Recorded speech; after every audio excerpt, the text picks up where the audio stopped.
Ela tentou aí. Espera Tá, aí, segura aí. tá gravando. Já iniciou a gravação. Já iniciou, então não posso mais me recolher daqui. Agora ou é tudo ou nada. É do jeito que tá.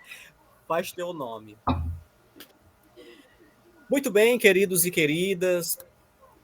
Nós estamos aqui para falar mais uma vez do capítulo final, capítulo 8 do livro Mal-Estar na Civilização, de Freud, uma obra de 1930, do austríaco. Nós temos muitos vídeos aqui no YouTube, no Instagram, no Facebook e outras plataformas sociais que narram a história da mal-estar na civilização. Muitos psicanalistas destacam essa obra, porque é uma obra de lá. Antes de falar do mal-estar na civilização, Freud escreveu O Futuro de uma Ilusão, ele falou de luta e melancolia, ele escreveu Inibição e Sintoma, ele fez muitos ensaios, não é?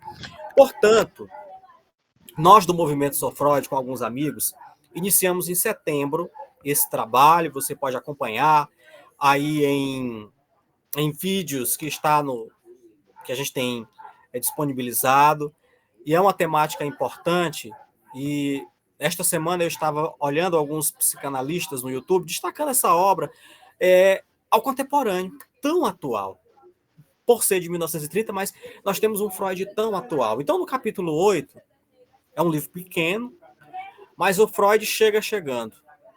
Antes de sair, ele chega chegando. Quando ele diz, chegando ao fim de sua jornada, o autor se vê obrigado a pedir o perdão dos leitores, por não ter sido um guia mais hábil e por não lhe ter poupado as regiões mais ásperas da estrada e os desconfortáveis deltos, né? Essa palavra deltos. Alguém procure aí o que quer dizer a palavra deltos. Gente, eu estou aqui sem o meu caderno, eu ia levantar para pegar, mas nós já estamos, né, ao avançar do tempo. Pesquisem aí para a gente discutir essa palavra. Anotem aí. Está no capítulo 8, deltos, né? D-E, acento agudo, T-O-U-R-S. Não há dúvida de que isso poderia ter sido feito de forma melhor. Tentarei, já findando o dia, proceder a algumas correções. Então a gente percebe que o Freud, lá no primeiro capítulo, ele fala, né, por gentileza, os queridos e as queridas que estão com o microfone ligado, desligue para evitar os ruídos para a galera que está ouvindo e assistindo a gravação. Obrigado. No capítulo 1, ele já convoca o outro, ele convoca o ser humano para se questionar, né? Esse questionamento do homem e a religião, né? Do homem ir mais além. Mas que além é esse? O lado religioso do homem primitivo ou das sociedades. Olha, em primeiro lugar, desconfio que o leitor tenha a impressão de que o nosso exame do sentimento de culpa quebra a estrutura desse ensaio, né? Ele destaca essa questão do ensaio, que ocupa espaço demais, de maneira que o resto do tema geral ao qual não se acha sempre estreitamente vinculado. É o oposto de lado. Isso pode ter prejudicado a estrutura do trabalho, mas corresponde fielmente à minha intenção de representar o sentimento de culpa como o mais importante problema no desenvolvimento da civilização. E de demonstrar que o preço que pagamos por nosso avanço em termos de civilização é uma perda de felicidade pela intensificação do sentimento de culpa. Qualquer coisa que ainda sou estranha a respeito dessa afirmação, que constitui a conclusão final de nossa investigação, pode ser provavelmente localizada num relacionamento bastante peculiar, até agora completamente inexplicado, que o sentimento de culpa mantém com a nossa consciência. No caso comum, a questão do remorso, que encaramos como normal. Esse sentimento se torna claramente perceptível para a consciência. Na verdade, estamos habituados a falar de uma consciência de culpa, em vez de um sentimento de culpa. Nosso estudo das neuroses é o qual, afinal de contas, devemos os mais valiosa indicação para uma compreensão de condição normal. Aqui é tudo ponto continuativo, né? Mantém com nossa consciência. No caso comum dos remorsos, que encaramos como normal, esse sentimento se torna claramente perceptível para a consciência. Na verdade, estamos habituados a falar de uma consciência de culpa, em vez de um sentimento de culpa. nosso estudo das neuroses, ao qual, afinal de contas, devemos as mais valiosas indicações para uma compreensão das condições normais. Nos leva de encontro a certas contradições. Pois é, gente, o Freud, nesse capítulo 8, o que eu pude perceber é que ele vai de encontro à teoria das neuroses, né? Aqui ele fala dessa questão da neurose obsessiva, ele questiona mais uma vez essa questão da felicidade, o sentimento de culpa, os desejos, o que acometeu essa questão do mal-estar da cultura, e ele vai e volta, vai de novo ao mesmo ponto do que é prejudicial a essa estrutura correspondente à neurose obsessiva, não é? Então, quando a gente eu estava lendo esse capítulo, a gente foi de encontro, não é? De encontro à neurose obsessiva. E aí é onde eu parei bem aqui, neurose obsessiva. Numa dessas afecções, a neurose obsessiva, o sentimento de culpa faz ruidosamente ouvido na consciência, domina o quadro clínico e também a vida do paciente, mal permitindo que apareça algo mais ao lado dele. Entretanto, na maioria dos outros casos e formas de neurose, ele permanece completamente inconsciente, sem que por isso produza efeitos menos importantes. É psicanálise pura, né, gente?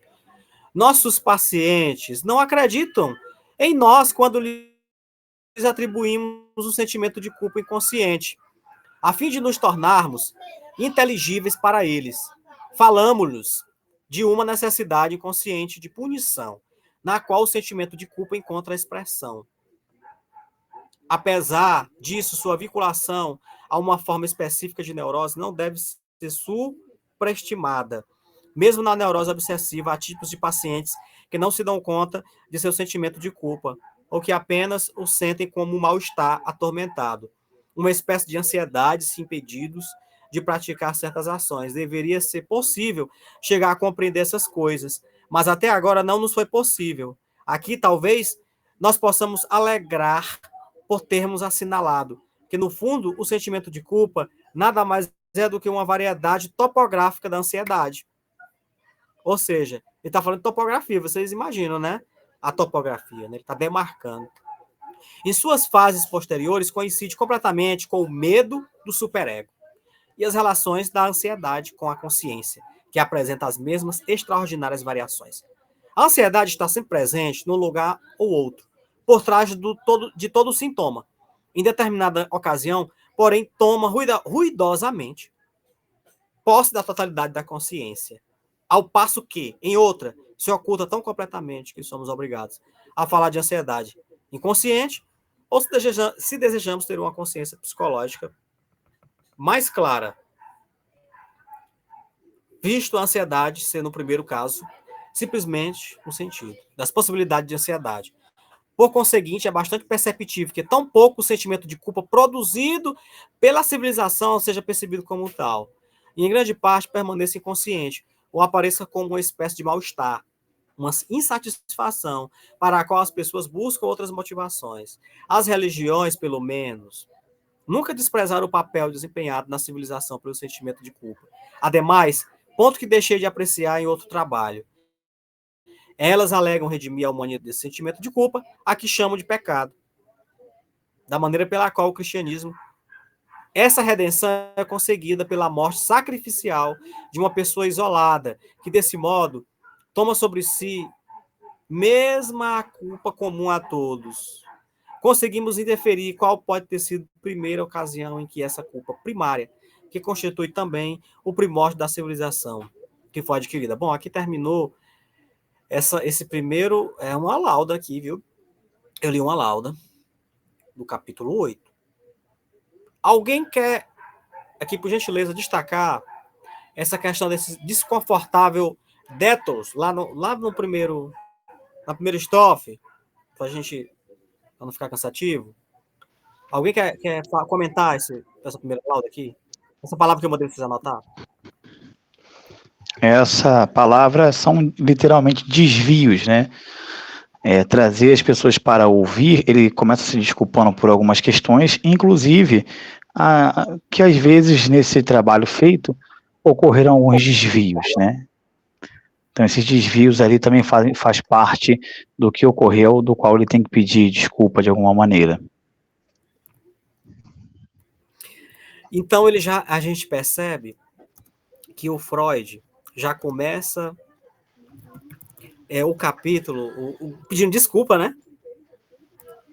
Pedindo desculpa. Ele passou o livro conversando com ele mesmo, conversando com o leitor, e no final ele realmente dá uma pincelada de literário, e eu acho isso interessante. Acho isso interessante.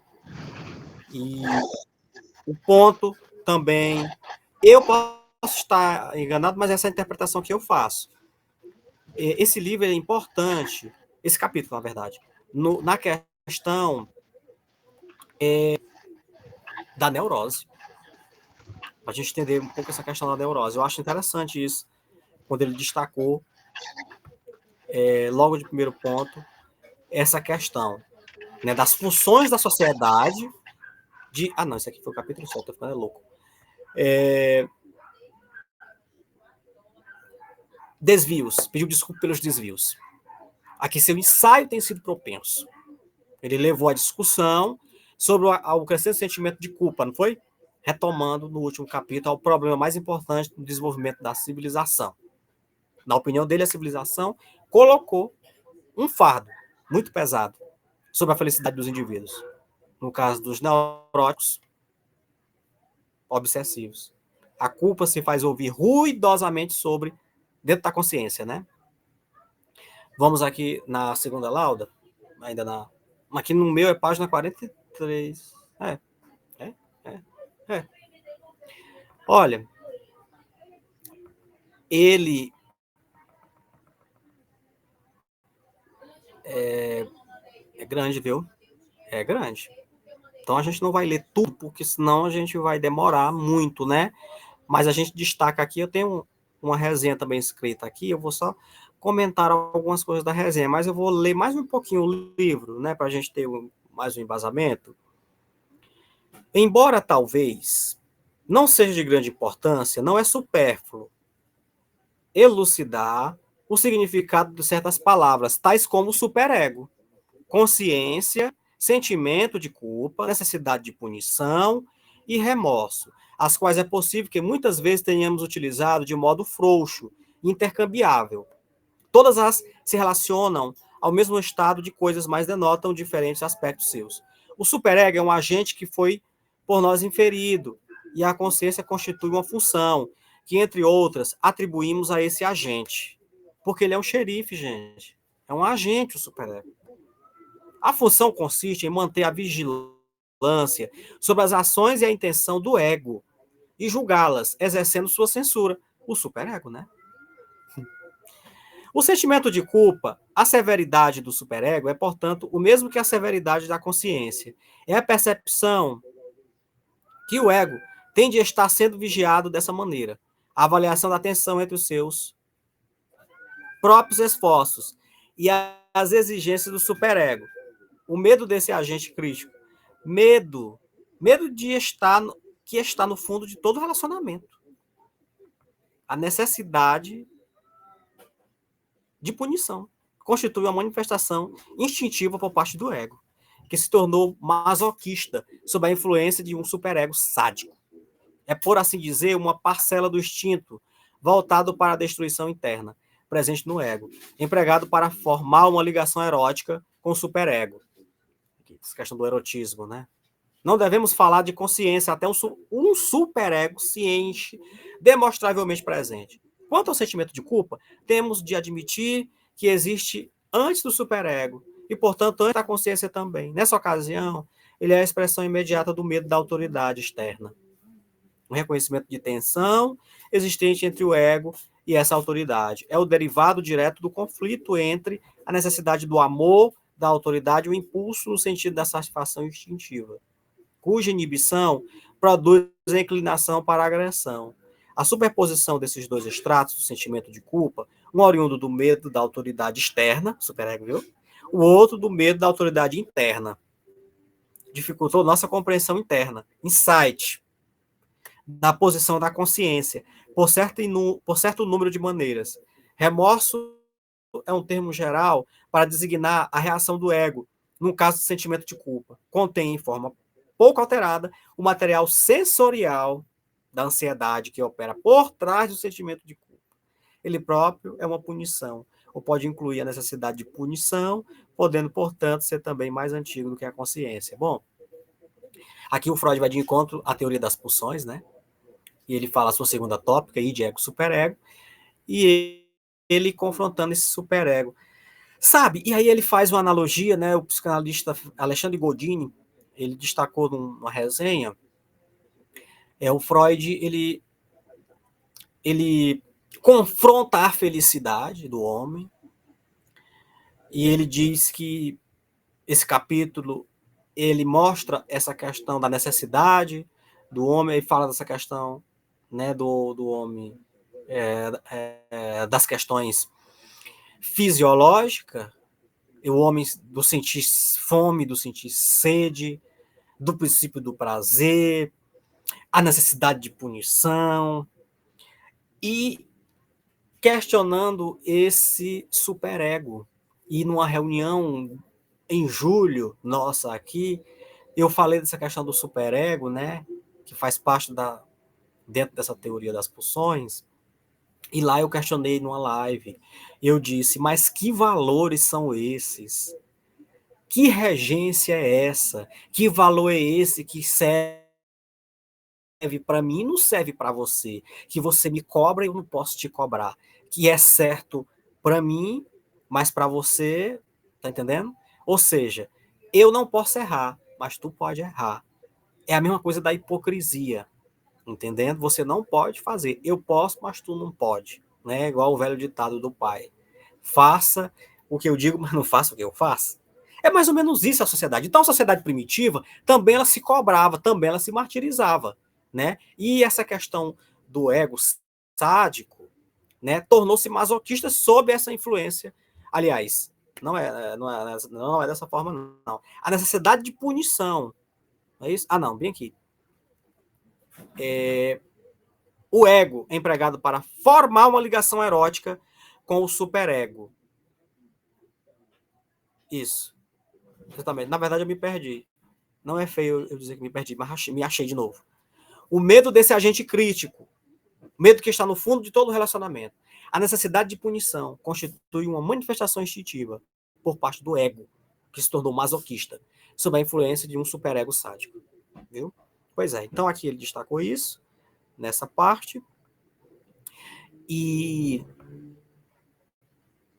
ele fala também de contradição, mas aqui, vamos ver o que a gente destaca aqui para complementar na resenha que eu escrevi aqui. O Freud classificou a culpa, gente, como uma forma particular da ansiedade. Pronto, essa partícula que eu chegar. Na sua opinião clínica, a ansiedade está por trás de cada sintoma, consciente ou inconscientemente expresso. Isso é psicanálise pura, eu sempre digo isso. Enquanto o nível coletivo da ansiedade dentro da civilização tem aumentado, permanece em grande parte não diagnosticado e se manifesta como mal-estar generalizado e vago, a que as pessoas atribuem outras causas. Interessante. Religiões afirmam redimir a humanidade da culpa através de rituais de morte ou martírio sacrificial, ou seja, a assunção de culpa coletiva para o indivíduo. Isso aqui eu me lembro de totem tabu, que as pessoas precisam de totens. Então, eu lembro que eu falei agora há pouco, atrás da cortina, da gente jogar tudo atrás da cortina, colocar a poeira debaixo do tapete. Pois é, também é mais ou menos isso. E eu também sempre questiono a questão, eu fui até mais, assim, quando eu disse, olha, o Freud nunca falou o termo ansiedade, e a gente destaca. A gente viu aqui no livro, né, essa tradução ansiedade, né? Lógico que na época ele não abria a boca, não falava assim, ele tem ansiedade, ou essa sociedade está sofrendo de ansiedade. Não, é lógico que essa terminologia ela faz parte da cadeia das neuroses, né? Então o Freud cravava sempre a neurose fóbica, a neurose obsessiva, a neurose histérica, né? Dentro dessa cadeia. Até porque, no contemporâneo, a questão da ansiedade, ela está dentro da classificação DSM, né? E também a psiquiatria narra na família da ansiedade, né? É um quadrante. Então ela segue ramificações dentro dessa cadeia psicopatológica. E a psicologia também trabalha com isso, com o DSM, né? A gente sabe disso. Mas os psicanalistas não trabalham com o DSM. Né? Portanto, segue puramente o que o Freud classificou dessa questão da ansiedade dentro da família das neuroses, né? Teoricamente falando, normal. Então, eu achei interessante. Aí, essa questão das religiões é apenas um afago.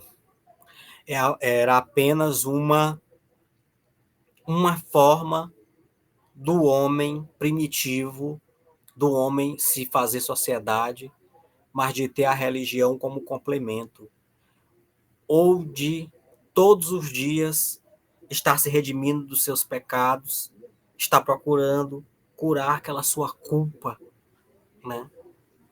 Através da religião, através do martírio. Totem Tabu também fala isso. O Freud dedica algumas páginas para introduzir com clareza as definições em uso. Vamos lá. Ele falou do superego, que é uma instância interna cuja existência foi inferida. Consciência é uma das forças atribuídas ao superego, para vigiar as intenções e ações do ego. Nós sabemos disso, né? Sentimento de culpa, designa a percepção de que o ego tenha sido historiado, e surge da tensão entre os seus próprios esforços e as demandas muitas vezes excessivamente severas do superego. Isso pode ser sentido antes da execução do ato culpado, enquanto que remorso refere-se exclusivamente à reação após a agressão ter sido levada a cabo. Foi a via de fato. Anteriormente, o Freud ele afirmou que o instinto frustrado no geral levou a um aumento da sensação de culpa. Aqui ele especifica que somente os instintos agressivos são transformados em um sentimento de culpa por meio da ação reguladora do superego. Freud aplica a mesma revisão de sua compreensão dos sintomas, que são, em sua essência, satisfações substitutivas para desejos sexuais não realizados. Nem todos os instintos reprimidos, no entanto, se manifestam como sintoma. Alguns se traduzem mais especificamente em um sentimento de culpa. A analogia anterior de Freud entre o desenvolvimento da civilização e a maturação libidinal do indivíduo também passa por uma revisão final. O programa do princípio do prazer constitui encontrar e alcançar a felicidade. É mantido como objetivo central do desenvolvimento psicológico individual. No entanto, no contexto da civilização, a felicidade pessoal é dispensada em favor da unidade e da coesão social. Ao aderir a uma comunidade maior, o indivíduo oscila entre os polos do egoísmo e altruísmo, entre o impulso para a felicidade pessoal e o impulso para a união. Esta luta é completamente interna, em função do fluxo-refluxo da libido, mas não deve ser confundida com a luta entre Eros e a pulsão de morte, delineada em outros lugares no ensaio de Freud. A resenha diz mais aqui, gente. Eu estou lendo, é uma resenha, viu? Não é mais um capítulo. O Freud estendeu essa analogia com o conceito do superego, postulando a existência de um superego. Até aqui vocês viram que ele falou do superego, né? Superego cultural, formado por personalidades dos grandes líderes e por figuras martirizadas que representam a unidade. Ele cita Jesus Cristo, viu? Já bem no meio do capítulo. Como Jesus Cristo, na sociedade, o superego cultural opera sob o título de ética, cujo principal objetivo, na visão de Freud, era a reinar no impulso constitucional de homens a agir a agressividade em direção ao outro. O superego individual faz exigências que não podem ser realisticamente satisfeitas. Freud observou que o imperativo cultural, para conter o comportamento agressivo, pode, no final, causar maior infelicidade psicológica do que a agressão que foi evitada. Empurrando a analogia entre o indivíduo e a civilização ainda mais, o Freud se pergunta se seria possível caracterizar algumas épocas da civilização como neuróticas. O problema é que os diagnósticos de neurose são baseados em uma definição relativa da normalidade psicológica, de individual, e seria difícil de aplicar em grupos inteiros, muito menos segmentos de civilização.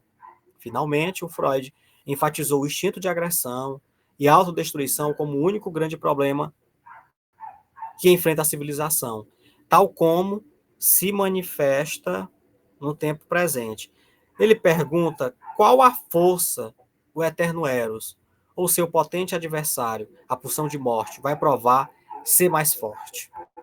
Ele pergunta aqui no final, viu? Pois é, gente. Trazendo uma analogia dos últimos 2 capítulos, a formação religiosa do Freud, ela permeia o seu discurso. Os estudiosos estão de desacordo sobre a extensão em que o judaísmo influencia a concepção da psicanálise de Freud. Certamente, suas interpretações da religião e suas crenças centrais têm estado muitas das vezes em desacordo com a tradição judaica.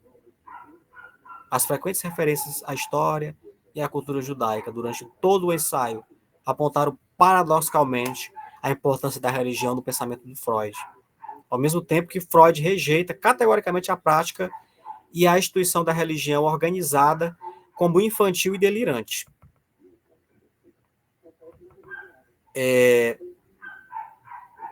O Freud também destaca essa questão do fenômeno de culpa, né? A estrutura da discussão também chamou a atenção para o significado etimológico do ensaio, que na sua origem designa um experimento, um processo de tentativa, muitas das vezes especulativo, que enfatiza o processo e não o resultado, e consequentemente envolve muitos desvios do tópico de discussão declarada, em termos de gênero. E eu me lembro que a Fátima até comentou com a gente que o Freud também chegou, é como se ele desviasse, né, Fátima? Também ele começa numa ação, depois vai, volta para o meio, né? Mas esse último capítulo eu gostei muito desse capítulo 8, porque ele foi clínico. Quem não leu, leia de novo, ou leia, né? E quem já leu, leia de novo para ver essa questão de partículas. Faça o seu próprio rodapé, vamos fazer o nosso próprio rodapé, a nossa própria ramificação, o nosso próprio mapa mental. E agora eu vou ao livro, para a gente ganhar tempo, porque nós vamos comentar nessa parte final, quando eu terminar aqui essa leitura. Eu vou fazer a leitura final, viu, gente? Leitura final do capítulo 8. Vamos à última lauda do livro. A última lauda, viu? A última. Eu vou começar por aqui, lá no final, no parágrafo que começa por uma ampla gama de razões. Por uma ampla gama de razões, está muito longe de minha intenção exprimir uma opinião sobre o valor da civilização humana. Esforcei-me por resguardar-me contra o preconceito entusiástico que sustenta ser a nossa civilização a coisa mais preciosa que possuímos ou poderemos adquirir, e que seu caminho necessariamente conduzirá a ápice de perfeição inimaginada. Posso, pelo menos, ouvir, sem indignação, o crítico cuja opinião diz que quando alguém faz levantamento dos objetivos do esforço cultural e dos meios que este emprega, está fadado a concluir que não vale a pena todo esse esforço, que seu resultado só pode ser um estado de coisas que o indivíduo será incapaz de tolerar. Minha imparcialidade se torna mais fácil para mim na medida em que conheço muito pouco a respeito dessas coisas. Sei que apenas uma delas é certa, é que os juízos de valor do homem acompanham diretamente os seus desejos de felicidade e que, por conseguinte, constitui uma tentativa de apoiar com argumentos de suas ilusões. Acharia muito compreensível que alguém assinalasse a natureza obrigatória do curso de civilização humana e que dissesse, por exemplo, que a tendência para uma restrição na vida sexual por uma instituição de um ideal humanitário à custa da seleção natural foram tendências de desenvolvimento impossíveis de serem desviadas ou postas de lado, e às quais é melhor para nós nos submetermos como se constituísse necessidades da natureza. Também estou a par da objeção que pode ser levantada contra isso. Objeção segundo a qual, na história da humanidade, tendências como estas, consideradas insuperáveis, frequentemente foram relegadas e substituídas por outras. Assim, não tenho coragem de me erguer diante de meus semelhantes como um profeta. Curvo-me à sua censura de que não lhes posso oferecer consolo algum, pois no fundo é isso que todos estão exigindo. E os mais arrebatados, revolucionários, não menos apaixonadamente do que os mais virtuosos crentes. A questão fatídica para a espécie humana parece-me saber se e até que ponto seu desenvolvimento cultural conseguirá dominar a perturbação de sua vida comum, comunal, causada pelo instinto humano de agressão e autodestruição. Talvez precisamente com relação a isso, a época atual mereça um interesse especial. Os homens adquiriram sobre as forças da natureza um tal controle que, com sua ajuda, não teria dificuldade em se exterminarem uns aos outros, até o último homem. Sabem disso e é daí que provém grande parte de sua atual inquietação, de sua infelicidade e de sua ansiedade. Agora só nos resta esperar que o outro dos dois poderes celestes, o eterno Eros, desdobre suas forças para se afirmar na luta com o seu não menos imortal adversário. Mas quem pode prever com que sucesso e com que resultado? Termina Freud fazendo uma pergunta e esta foi a leitura elementar. Alguém quer fazer uma consideração? Estamos há quase uma hora aqui. Pode ficar à vontade. Muito bom estar aqui com vocês, tá? Esse é um texto que, como você falou, Wagner, muito atual, né? A gente está lidando aí com essa ideia de Freud de que o ser humano, quando ele constrói o que se chama de sociedade, ele abdica de uma felicidade, né, completa, ele acaba peneirando a sua felicidade, isso causando, diante de vários detalhes que compõem a sociedade, um mal-estar, né? Ele abre mão de uma felicidade plena, entre aspas, essa felicidade plena. Essa questão ali da neurose, né, quando a gente olha para a questão obsessiva, é muito importante a gente perceber que o comportamento e o paralelo que Freud faz da religião como um lugar onde eu busco alguém, né, para que eu tenha uma maneira de não me sentir culpado ou expurgado do meu pecado, né, da minha infelicidade, da minha culpa. Essa ideia de culpa na obsessão é muito interessante a gente pensar a respeito disso, porque o obsessivo ele tem essa ideia, né? Uma ideia de um castigo iminente, que pode acontecer alguma coisa, e o ambiente religioso, né, Freud, ele compreende isso muito bem. O ambiente religioso, ele é um ambiente perfeito para pessoas obsessivas, né, pessoas que acabam tentando redimir a sua culpa, a todo instante fazendo uma conexão com esse, que é representado por um superego, né, por uma autoridade hierárquica interna no ser humano, que é o superego, que fica ali sempre à espreita de julgar o que o ego está fazendo, né? Um texto muito, muito necessário. Muito bom.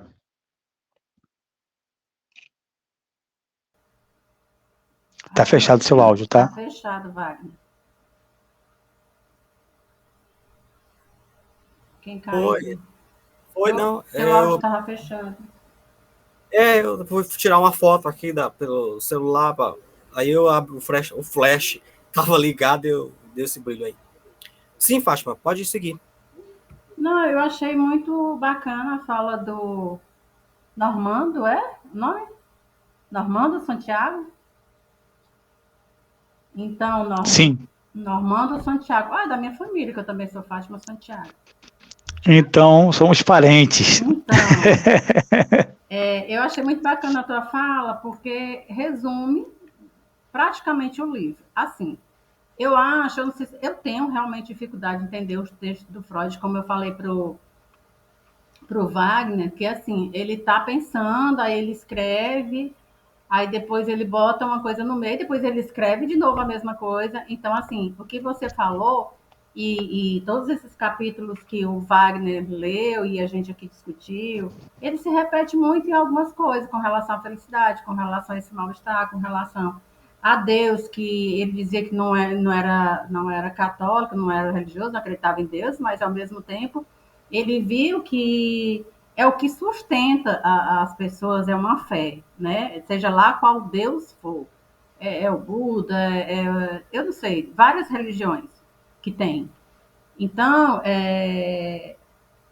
no fundo, ele percebeu que, na verdade, para a gente não se revoltar contra essa sociedade, né, essa cultura, porque muitas vezes tem gente que fica super revoltada, porque não é justa, porque favorece a uns e outros não. Existe um lado bom e um lado ruim dessa cultura, né? Se não tivesse não tivesse cultura nenhuma, como era que ia ser o negócio? Ia ser um caos. Aproveitando o exemplo de que eu vou dar agora, é que a pessoa diz assim: ah, Fátima, o importante é ser feliz, joga tudo pro alto e seja feliz, se atira, se joga de cabeça. Eu digo assim, eu posso ser covarde de não aceitar nem a felicidade e nem a tristeza profunda. Eu fico nesse meio termo para que eu tenha paz, para que eu não sinta culpada. Então, pode ser uma covardia da minha parte? Pode, porque tem gente que vai lá, se joga, independente do que a cultura está dizendo, eu vou fazer o que eu gosto, eu vou dar oportunidade ao meu prazer de ser feliz e o mundo que se dane. Mas não é bem assim que as coisas funcionam. Quantas coisas a gente queria fazer e realmente por conta da cultura, por conta de valores, isso é podado da gente, né? Então eu acho que ele fala, ele repete, mas no fundo ele faz o Norman fez muito bem aí um pequeno resumo de tudo que a gente vem lendo. Mas é isso. Eu sou super freudiano, né? Mas não tanto quanto o Wagner, porque o Wagner ele adora Freud, né, Wagner? E com relação à religião, que eu percebo, estou fazendo um trabalho numa casa de idosos. Gente, assim, pertinho do final da vida, né? Porque quando a gente vai envelhecendo, digamos que a gente esteja mais próximo da morte. Se entende que sim, né?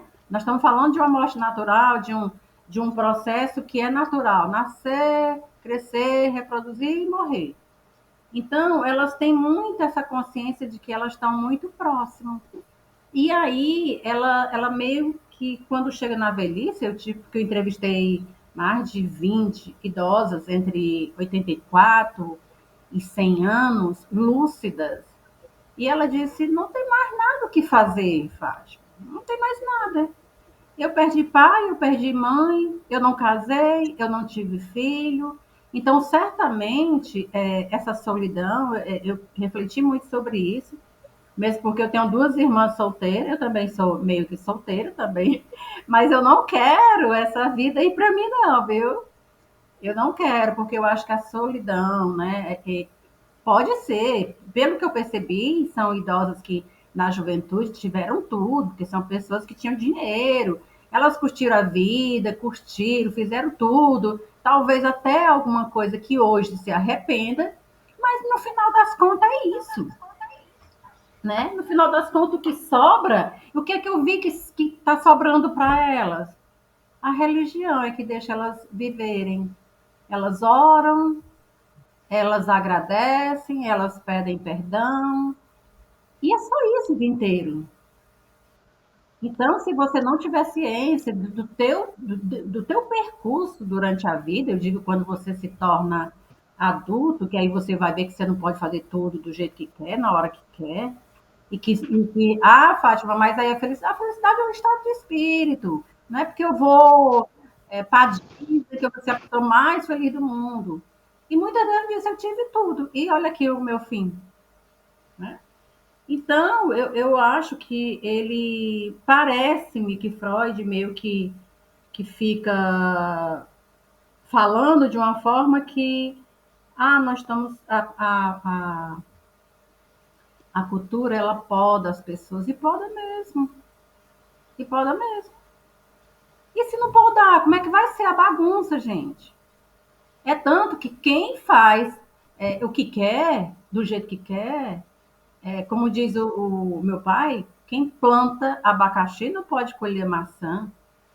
Então eu digo, você quer fazer tudo que quer? Eu tenho um amigo que disse, eu queria sair nu pelo mundo, merda dessa justiça que não é justa, é muito pobre, muito rico, é uma merda. Eu queria sair nu, correndo, ser livre, eu digo, mas no final das contas a gente não é livre. Porque tudo que a gente decidir, a gente tem consequência. Tudo. Né? Eu sou um homem livre. Mas arque com as consequências. Então, eu acho que Freud estava meio que, digamos assim, a cultura, que ele fala em religião, em felicidade, e parece que fica essa angústia dentro dele. Porque quando eu leio as coisas de Freud, parece que é uma angústia nele. E é como se ele pensasse pela humanidade. É o que eu percebo, né? E aí ele traz essa angústia e transforma essa angústia nos escritos dele. Assim é o que eu penso. Mas vamos deixar para o doutor Wagner, que estuda mais do que eu, né? Para a gente concluir essa reunião. A gente concluiu o livro, eu gostei muito, mas desde quando a gente estudou os primeiros capítulos, eu nunca esqueci daquela sua opinião, quando você disse, quando o Freud escreveu esse livro, depois de 1930, ele já estava, eu entendi quando você disse ele já estava velhinho, não é que ele estava caducando, ele estava com seus 70, né, por aí assim, um homem de 70 anos no vigor, ele ainda atendia, embora já estivesse doente, mas não é que ele estava doido ou que não sabia mais de nada, estava gagado. Não, eu sei que você não falou dessa forma. Mas, de fato, já era experiência e tinha passado por muita neurose, né, Fátima? E assim, essa questão não, eu não quis dizer assim que ele estava gaga, mas eu quis dizer que assim ele olhou para trás, tanto que eu fiz, né? Não pude, porque eu acredito que os maiores reconhecimentos do Freud foi depois que ele morreu, né? E não ter uma pessoa para deixar o legado, ele não tinha essa certeza que uma pessoa que ia ter essa pessoa, como ele apostou lá no Jung, não foi? Então, assim, se tivesse uma pessoa ali acompanhando ele, é como se fosse assim, um filho, um pai que vai deixar um legado para o filho continuar, eu acho que ele teria morrido mais feliz. Né? Então, eu não sei como é a morte, eu não sei como é do outro lado, eu não sei se ele acompanha isso, mas eu acho que as angústias dele, eu acho que ele tinha muita angústia, como às vezes eu penso assim também. Poxa vida, eu estudo tanto, eu já estou com meio século, nossa, meio século. Então, provavelmente eu já vivi mais do que eu vou viver. Nossa, e o que eu vou fazer? Tomara que Deus me dê mais tempo, que eu preciso compartilhar meu conhecimento, eu preciso fazer a diferença na vida de algumas pessoas. Eu não quero ser a pessoa mais reconhecida do mundo, mas eu quero que isso impacte. De alguma forma, eu deixo um legado, uma pessoa, duas ou três, que seja. Mas aí eu sei que eu fiz alguma coisa. Esse é o meu sentimento. E eu acho que eu acho que Freud ele tinha muito esse sentimento. Eu acho que ele queria viver mais para fazer mais coisa, para alinhar mais os pensamentos dele e as angústias dele, porque nos escritos, Wagner, percebe-se muito que é uma angústia constante do Freud, sabia? Né? Eu não sei você, mas eu percebo isso. Sim, sim. Reza a lenda, dizem que ele nunca deixou ninguém o analisar. Ele apenas trocava fragmentos, né? O próprio Jung foi, acho que até hoje, que ele mais conversou. Mas dizem até que aqueles mais próximos que tentava analisá-lo, ele cortava logo. Até porque ele analisou todos, né? Antes de se fazer psicanalista, passaram pela mão dele. E esses homens quem eram? Eram psiquiatras, neurologistas, filósofos. E o Freud já velhinho, numa certa idade, dizem que ele... As cartas estão aí para provar, né? Eu acho que ele se autoanalisava sempre. Os livros escritos dele, fala tudo, né? A forma que ele fala é muito da gente quando está nas angústias, que a gente quer falar as coisas, quer fazer a diferença. É o que eu percebo, é o que eu sinto, né? Apesar de faltar muita coisa, isso assim, são pequenas coisas que eu li, que a gente trocou informações. Mas quando a minha vida estiver mais tranquila, eu vou deixar o meu TDAH de lado e me concentrar em ler um livro de cada vez. Porque eu abro o livro e começo a ler um livro, e depois eu vou ler o outro, aí vai puxando o outro, e acabo que não terminando nenhum, né? É igual Fátima. Oi. Perdão, Wagner. Não. Tem uma forma que eu passo para o pessoal, pega uma meta de ler 15 páginas de um livro, para ler 15 do outro, ler mais 15 e vai alternando de 15 em 15 páginas dos livros. É uma boa forma de você mudar, né? Manter esse padrão de mudança, mas você também continuar mudando com uma orientação. Não mudar aleatoriamente, né? Mas conseguir mudar sempre, né? Por causa do tédio que causa. Então você faz a mudança, mas faz uma mudança orientada. Entendeu? O cérebro meio que fica cansado, né? E aí não absorve mais. Sim. E talvez mudando de assunto, não sei, é o mesmo assunto, mas são outras palavras, outras discussões. E aí eu acredito que esse método, eu vi uma vez que a gente tem que estudar 15 minutos, e quando eu estou estudando para a prova, 15 minutos e 30 minutos você descansa, vai fazer uma outra atividade. E eu venho fazendo isso e está até dando certo, mas é porque eu trabalho home office e acabo desviando muitas coisas. Está na hora de botar a comida da cachorra, aí já é a hora do almoço, tenho que fazer isso. Então, eu tenho muito esse desvio de foco.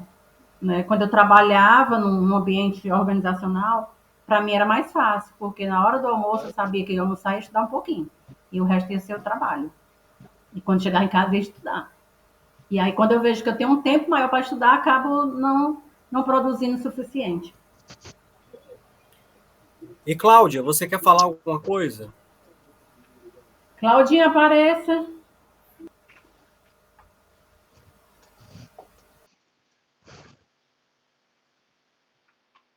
Cláudia dormiu. Microfone, Cláudia. Tá fechado o microfone. Então, deixa eu falar. Hoje eu não tive como fazer a leitura. Eu trabalhei muito, vim para casa, trouxe serviço para casa. Aí eu estou só ouvindo mesmo. Entenderam? Mas diga aí uma impressão sobre tudo que a Fátima falou. Não, do que a Fátima falou, não. O que mais me chama a atenção nesse livro é sobre a religião mesmo, né? Que ela é como se fosse, para mim, uma rédea.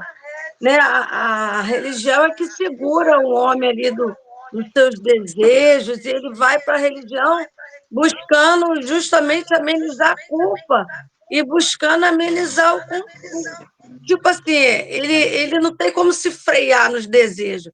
Então, na religião, ali ele consegue, né? Ele tem um pai, né, que dita as regras da obediência, e ali ele consegue, né? Ali, no caso, a pessoa, quando ela tem muitas perversões, ela ali na religião ela consegue se podar. O que eu acho interessante nesse livro, todo ele, é essa parte que eu sempre falo. Entenderam? Será que essa religião toda sim. É que segura os padres, hein, Cláudia? Que não pode casar, né? E sempre acontece coisas, né? Mesmo eles indo, às vezes, para a religião, sempre acontece coisas lá com os padres, com os pastores, né? Com o pessoal do ministério. Eu, antes de conhecer a psicanálise, para mim, todas as respostas de tudo que eu passava, de todos os meus desejos, todas as minhas pulsões, tudo que acontecia dentro da minha casa, eu espiritualizava tudo. Para mim era religião. E eu ficava ali no para a igreja, quando eu não estava bem, eu ia para a vigília direto, consagração, subia monte, esses montes aí de Magé, subia tudo, Raiz da Serra, Monte do Azeite. Ô, Glória! Ficava desesperada, querendo buscar respostas. Aí, o que aconteceu? E volta e meia eu acabava ficando sem as minhas respostas. Então, quando eu conheci agora a psicanálise, muita coisa que eu não entendia dentro da religião, por que acontecia isso com o pastor? Por que acontecia isso com o presbítero? Por que esse pastor está assim? Por que a mulher do pastor dentro da igreja é assim, fora da igreja é de outro jeito? Muitas respostas também do que eu buscava para dentro da minha família. Achava tudo, isso é hereditariedade, porque meu avô era assim, meus filhos são assim, minha mãe é assim, eu sou assim. Não. Hoje, com a psicanálise, inúmeras respostas eu encontrei. E é por isso que eu estou estudando, porque assim como a psicanálise está fazendo a diferença na minha vida, eu procuro estar estudando para que a psicanálise, através de mim, possa fazer a diferença na vida de outras pessoas. E esse é meu objetivo, estar aqui na sala aqui com vocês, entenderam? Engraçado, né, essa fala da Claudinha, quando ela fala que todas as pulsões, tudo isso, ela voltava tudo para a religião, como muitas pessoas fazem. A diferença da religião, eu também sou religiosa, sou católica, só não vivo na igreja, mas eu tenho a minha fé. Eu tenho a minha fé. Mas a diferença quando a gente está estudando, em especial nós que estamos estudando psicanálise, é que a gente sabe, na fé a gente espera que Deus haja por nós, né? A gente não tem resposta, mas o que vai acontecendo, a gente tem aquela impressão de que toda a nossa fé e que está vindo daquele modelo porque a gente merece aquele modelo. Já a gente se conhecendo, entendendo de todos os nossos traumas, das nossas neuroses, a gente vai, nós próprios somos responsáveis por fazer essa mudança, né? Por trabalhar essas questões. Então a fé é muito massa, assim, porque você vai botar a culpa toda assim em Deus. Não, eu estou fazendo isso, eu estou passando isso, eu estou com todas essas angústias, é porque foi um pecado, ou aquilo que eu fiz foi errado, e não sei o que, não sei o que. Quando você começa a estudar a psicanálise, você diz assim, eu posso mudar, sou eu o dono do meu destino, né? Digamos assim. Esse é o meu pensamento, né? Que acontece, Fátima, a autorresponsabilidade, aonde que eu cheguei, é tudo comigo. Não adianta eu querer transferir a culpa. Não, foi por causa do meu pai, foi por causa da minha mãe, foi por causa do meu avô. Eu sou assim, é a minha carne, né?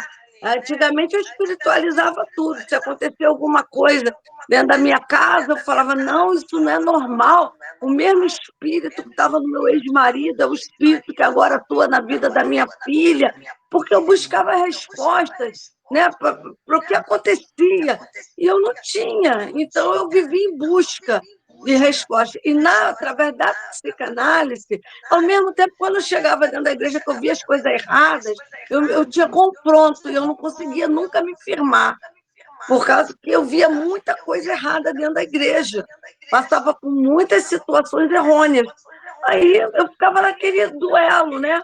Agora eu amo o Senhor, mas hoje eu tenho as respostas do porquê que acontece certas coisas dentro da religião, por que acontece dentro da minha família, por que acontece dentro do meu trabalho, por que acontece comigo, por que acontece com você, o porquê. Hoje, através da psicanálise, eu consegui encontrar os porquês da minha vida.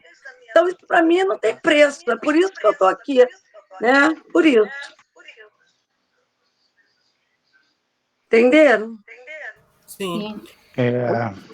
A psicanálise, ela realmente porque a gente sabe que a psicanálise nos coloca lúcidos diante do nosso autodesconhecimento. Enquanto as outras formas de lidar com o ser humano trazem um montante de conhecimento para dar uma resposta, né, de fora para dentro, a psicanálise não, ela tem um áudio aberto, acho que é o do Luiz, que está retornando para mim. Oi. Oi. Agora parou. Então, na verdade, a religião para Freud, é uma das formas de buscar, quando a gente vira sociedade. Freud, no Mal-Estar da Civilização, ele vai dizer que eu abdico de um total prazer. E essa parte do prazer que eu abdico se torna infelicidade para mim.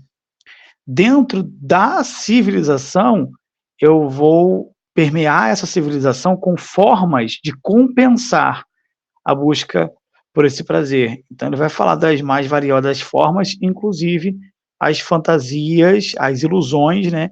Que é como ele vai se referir à ideia da própria religião, como uma ilusão de que aqui eu posso ser feliz, né?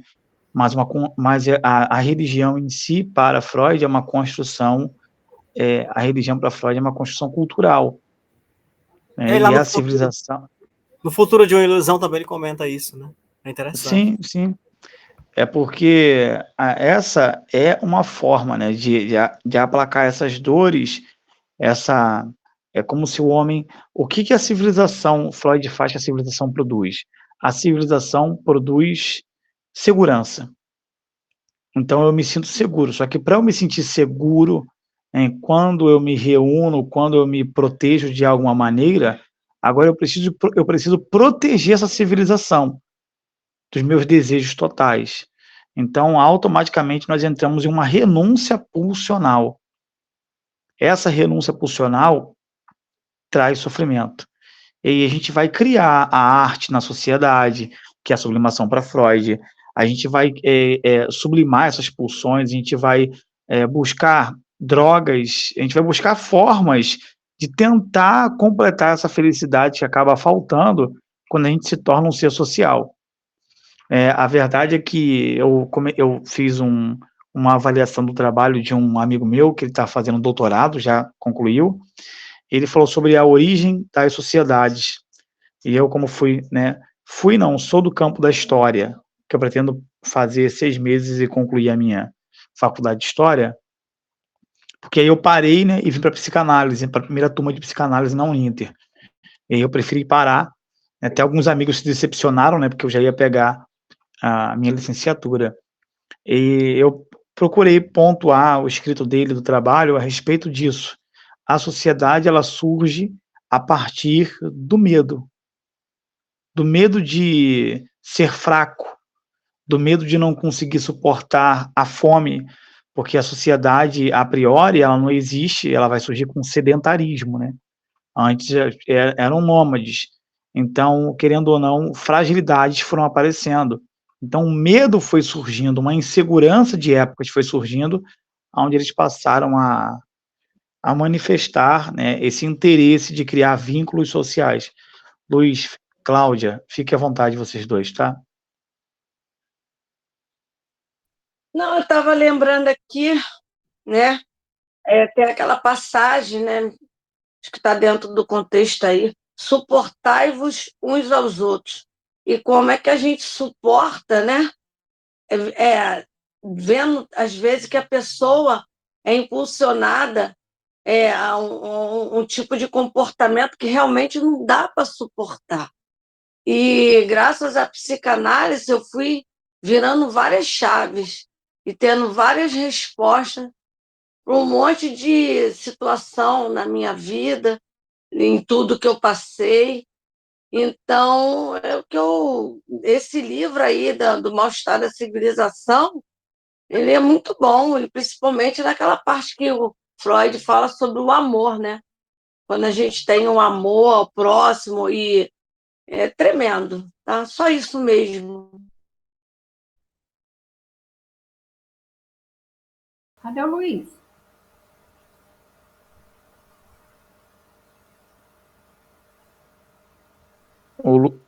O Luiz saiu, ele tinha aparecido que ele queria falar, devia ser para se despedir da gente, né? Acho que sim. Mas eu espero Não, que... Aí, voltou. Luiz, fale, Luiz. Acho que é a conexão dele que tinha dado problema. Pode ser. Luiz? O microfone está desligado, Luiz. Desligado dele? Tá. Luiz?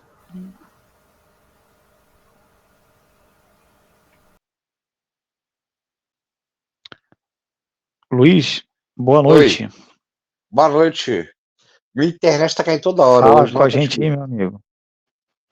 Oi? Nossa, o que acontece? Hoje eu já tive uma boa dose de mal-estar e angústia, né?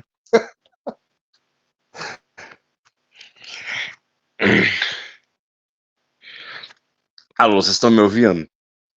Estou. Alô? Não, porque assim, como minha internet está oscilando muito, entendeu? Eu deixei, fiquei aqui ouvindo e assim, vou ser bastante sincero com vocês, eu estou até descansando aqui, né? Porque hoje minha tarde foi bem pesada e eu fiquei prestando assim, eu fiquei no início, né? Vou ser bem sincero, no início eu fiquei assim com a cabeça lá longe, né? Depois eu fui chegando no assunto. Aí eu fiquei fazendo uma comparação, né? Com a leitura do mal-estar na civilização, com o mal-estar na instituição chamada escola, entendeu?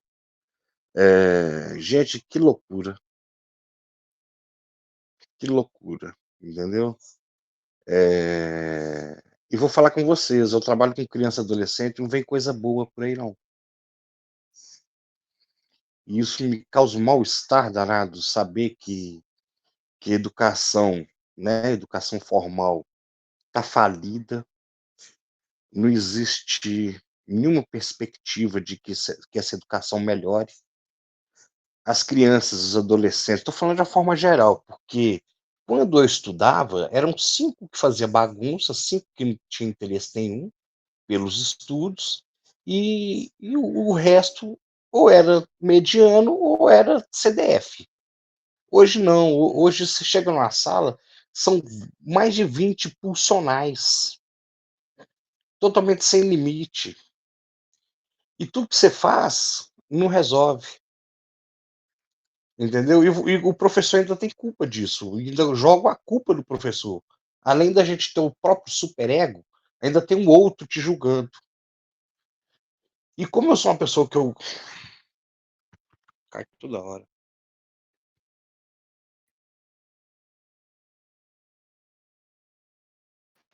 Ele tá. Caiu, caiu a chamada dele. Wagner, se você perceber que algum tipo de fala vai ser imprópria para o vídeo, e se esse vídeo for ser exposto depois na rede, você pode encerrar, tá? Tem essa questão também. E eu tenho que atender uma pessoa, uma moça que todo dia eu tenho que dar Então, para ela, né? fique à vontade, tá? Pois muito bem, a Cláudia aqui. Pode encerrar a gravação, né, Cláudia? Aliás, Cláudia não, Fátima. É porque eu confundo as duas, são gêmeas.